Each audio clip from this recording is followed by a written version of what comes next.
So this parent's having a difficult time. They shared that their child, a teenager, it is a teenager, I can confirm that, is refusing to go to school. And they're having a really hard time getting them out of bed. And it is to the point where they are essentially pushing them out the door to get them to go to school. They're consistently late and they are getting feedback from the school. Looking for any advice to make those mornings a little bit easier on them. Ooh, I got this one, unless somebody wants to jump in. Oh, yeah. 3 teenagers, 13, 15, 17 years old. So my big question is, it's not about the morning time. What's going on the night before? Obviously, if they're having a hard time waking up, there's something going on. If there's no like underlying medical condition that stops them from falling asleep, and they're staying up all night because of something, with the exception of that, do they have their phone? Do they have an iPad? Do they have access to a TV? If they have all of that stuff, they're going to watch a movie. They're going to be on social media. They're going to be interacting with their friends, until it's 1 or 2 in the morning. And then, yes, you're going to have these challenges in the morning. So it's not what do we do in the morning to get them out the door so that they're at school on time. It's what do we do the night before? What do we do the night before? So now saying that, I don't even have to tell you guys. Like everyone here, truly understands. It's like we need a limit after a certain period of time, maybe 7 o'clock. Like bedtime is 9 o'clock. 7 o'clock is when we stop. Any access to any type of electronics. Oh, and it's so hard to do that. No, it's not hard to do that. You take it away, you hide it, and there's a limitation on what kind of access they're going to get to these electronic items. They're going to eventually go to sleep early enough because they're going to be tired from being up the night before and waking up early, and then you'll have a higher probability of success getting your kids out the door so that they can have a productive day. Even, the issue is not even getting to school on time, people. You know what the issue is the quality of their experience at school is affected. If they're exhausted, it's going to be like anyone else, difficult to truly get the experience you would get at school, whether it's social or academic. They make a product, and I shared this with the parent, and they were struggling because they felt like it was really extreme. But screen addiction is extreme, so sometimes you have to meet that with extreme measures. And there is a product where you can put the cell phone and the iPad in the lockbox. Yeah. And then it has a timer. If they try to access that lockbox, there is one that will add an hour to the time, or it takes you out of the equation. Like you don't want to have to be in front of the phone, in front of the computer, blocking access, reminding them they can't have it. This lockbox, while it sounds extreme, really makes it easier on you. You can walk away, you can wash those dishes. There's no way they're going to get access to that product until you've said they can have access to it. I'll give you one better. It's cheaper, it's easier, you don't have to take anything away. Turn off your Wi-Fi. Mm-hmm. Yeah. And in fact, I can control my Wi-Fi on my computer where I can change the password or just turn it off. But if you're not computer savvy like that, take your router, unplug it, and take it to your room. Without Wi-Fi, they don't have the social media, they don't have the access to all those wonderful things. So if you have a difficult time taking your electronics away from your children, then take away what's easy and simple, the Wi-Fi. Just blame it on the service connection. Oh, Exactly. Comcast. I don't know what happened. It's not working. Exactly.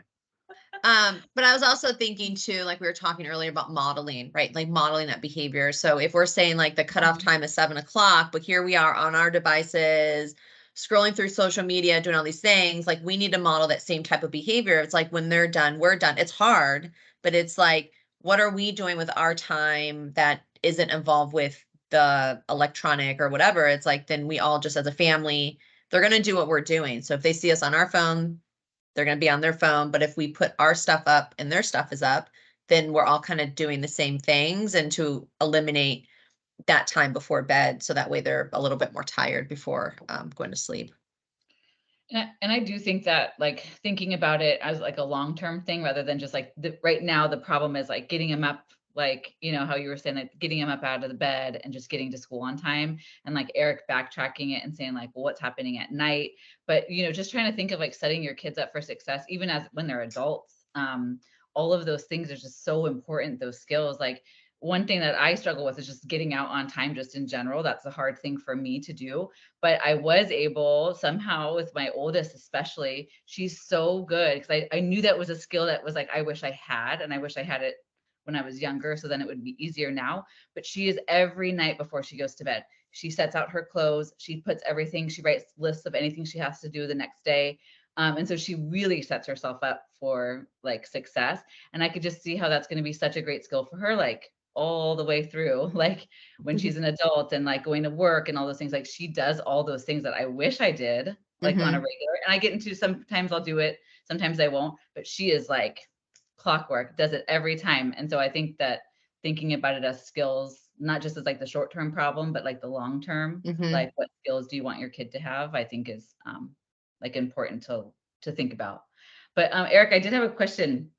What time do your kids like go to bed in general? 'Cause I mean, the other thing is like, it's nice to say 7 and 9, but it's like our kids sometimes have activities that go so Yeah. late. Like my daughter's in 4th grade and she doesn't even get home till 8:30. Yeah. So I'm just like trying to think of like as it, and I know it just gets worse as they get older. Yeah. So like 9:30 is pretty much the cutoff time. Lachlan has to be up at 5:30 a.m. to get to school. So he has a full day. Like he's in on the baseball team, and they have baseball. They work out with the baseball team afterwards, and they're starting back up with the practices. And it takes him 45 minutes to get to school. So he has to wake up at 5:30. So he's usually in bed and he's sleeping by 9:30. So we don't have challenges with that. He's just too tired because he has such a long day.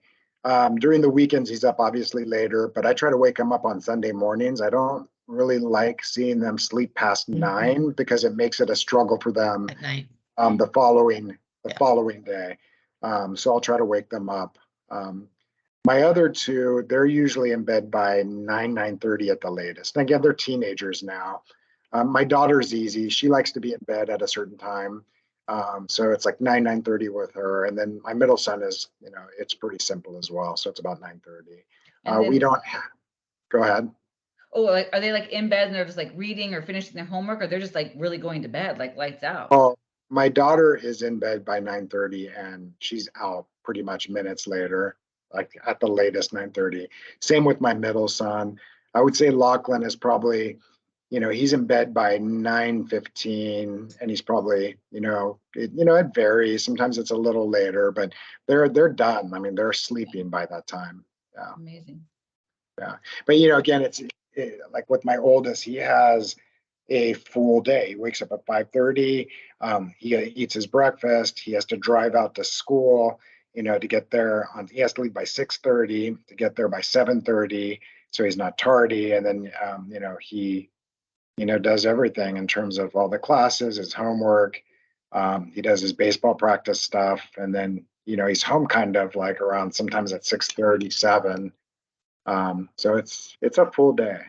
Wow. And then he works on the weekends, not every weekend, but like last weekend, he worked on Friday and Saturday. And he worked Saturday and Sunday, sorry. And he works as a busboy at a local restaurant. So keep your kids busy if you want them to stay out of trouble.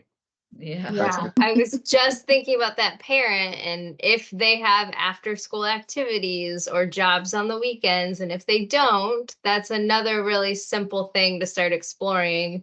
What Yeah. are they interested in? Because then they might naturally be tired at night and less screen time again. That's really good advice.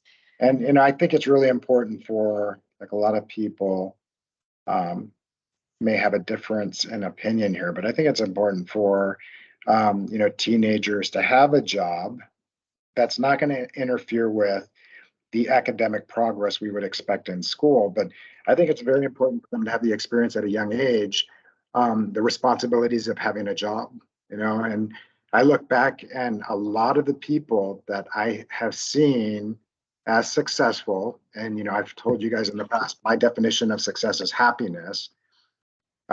These are people that have had jobs from a very young age, and many different jobs, and had many different experiences. And I myself, I started as a paper boy, and I worked at a fast food place, and I worked at a pizza place, and I worked as a box boy, at a local supermarket, and I worked at a restaurant as a server. And so it's like I look back, and all those experiences taught me, don't be late, don't do this, do this, if you want to be successful. And some of those, I think those were all great experiences. At some at the time, hey, I got in trouble for being late, I did this, but you'll learn from those experiences, as opposed to being your first job right out of college, or your first job right out of high school.